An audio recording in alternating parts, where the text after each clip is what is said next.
ইতিহাসের পাতা ঘাটলে এমন অনেক শহরের খোঁজ মেলে যারা একসময়ে ছিল জমজমাট সভ্যতার প্রাণকেন্দ্র। কিন্তু আজ আজ তারা শুধুই ধ্বংসস্তূপ, যেন সময়ের অতলে হারিয়ে যাওয়া এক একটাও বিরাট রহস্য। তো প্রশ্নটা হলো, কি করে একটা আস্ত রাজধানী শহর, মানে একেবারে ক্ষমতার কেন্দ্রবিন্দু, পুরোপুরি হারিয়ে যেতে পারে? আজ আমরা ঠিক এই রহস্যটাই ভেদ করার চেষ্টা করব। চলুন ঘুরে আসা যাক পান্ডুয়া থেকে, যে শহরটা ১০০ বছরেরও বেশি সময় ধরে বাংলা শাসন করেছে, আর তারপর যেন হাওয়ায় মিলিয়ে গেছে। পশ্চিমবঙ্গের মালদা জেলায় ধ্বংসাবশেষ আজও দাঁড়িয়ে আছে ইলিয়াস শাহী রাজবংশের ক্ষমতার সাক্ষী হয়ে। এর আসল ইতিহাসটা যদি জানতে হয়, তাহলে আমাদের কথা বলতে হবে ওই পাথরগুলোর সাথেই, কারণ পান্ডুয়ার পুরো গল্পটাই যে খোদাই করা আছে এর প্রতিটা পাথরে। তো চলুন এই পাথরের গল্প শুনতে শুনতে আমাদের যাত্রাটা শুরু করা যাক পান্ডুয়ার সবচেয়ে বড় বিস্ময় আদিনা মসজিদ দিয়ে। ভাবা যায় ১৩৭৩ সালে সুলতান সিকান্দার শাহ এটা তৈরি করিয়েছিলেন, আর এটা তখন ছিল গোটা ভারতীয় উপমহাদেশের সবচেয়ে বড় মসজিদ। শুধু এর বিশাল উঠোনটাই দেখুন, লম্বায় প্রায় ৫০৭ ফুট। এটা দেখলেই বোঝা যায় এটা শুধু একটা উপাসনালয় ছিল না, না, এটা ছিল বাংলা সালতানাতের শক্তি আর ক্ষমতার একটা বিরাট বিজ্ঞাপন, একটা স্টেটমেন্ট পিস। মসজিদের ভেতরে একটা বিশেষ জিনিস থাকে, নাম মিহরাব। এটা আসলে পশ্চিম দেয়ালে একটা খিলান, যেটা মক্কার দিক মানে কিবলার দিকটা দেখিয়ে দেয়।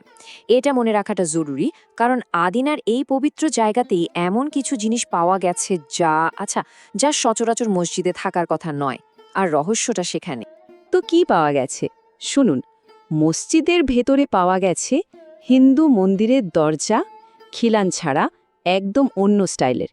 মিহরাবের গায়ে খোদাই করা নর্তকীদের ছবি, এমনকি হিন্দু দেবতা গণেশের মূর্তি, শিবলিঙ্গের ভাঙা অংশ, আবার বৌদ্ধ শিল্পকলার নকশাও রয়েছে। সব মিলিয়ে একটা অদ্ভুত জগা খিচুড়ি। এইসব দেখে একটা বড় প্রশ্ন উঠে আসে, এটা কি বিজয়ীর দম্ভ?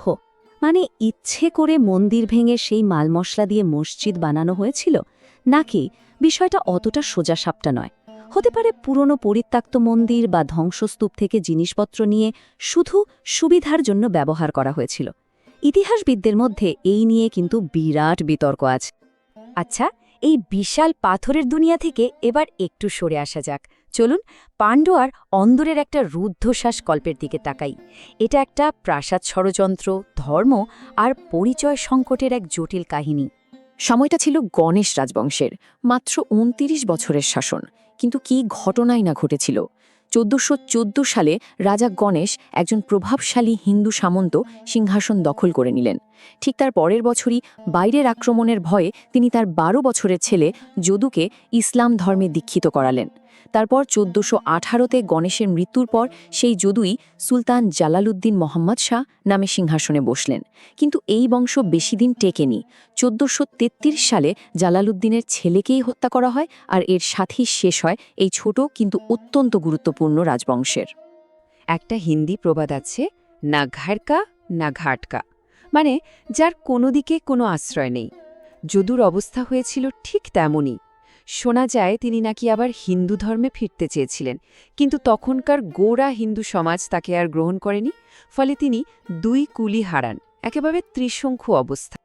আর এই পরিচয় সংকটে ভোগা মানুষটারই সমাধি এটা, একলাখী সমাধিসৌধ। নামটা শুনেই বোঝা যাচ্ছে সেই যুগে এটা বানাতে ১,০০,০০০ টাকা খরচ হয়েছিল। তবে শুধু দামের জন্য নয়, এই স্থাপত্যটা বিখ্যাত এর নিজস্ব স্টাইলের জন্য। এখান থেকেই একটা নতুন বাংলা ইসলামিক স্থাপত্য রীতির জন্ম হয়। তবে পান্ডুয়া মানেই কিন্তু শুধু সুলতান, যুদ্ধ বা বিশাল মসজিদ নয়। ক্ষমতার কেন্দ্র হওয়ার পাশাপাশি এটা ছিল একটা মস্ত বড় আধ্যাত্মিক কেন্দ্র। আর সেই কারণেই রাজধানী চলে যাবার পরেও পান্ডুয়া আজও মানুষের কাছে একটা পবিত্র তীর্থক্ষেত্র। সেখানে গেলে আজও দেখা মিলবে বড়ি দরগা, ছোটি দরগার মতো পবিত্র স্থানগুলোর। আরও আছে কুতুব শাহী মসজিদ।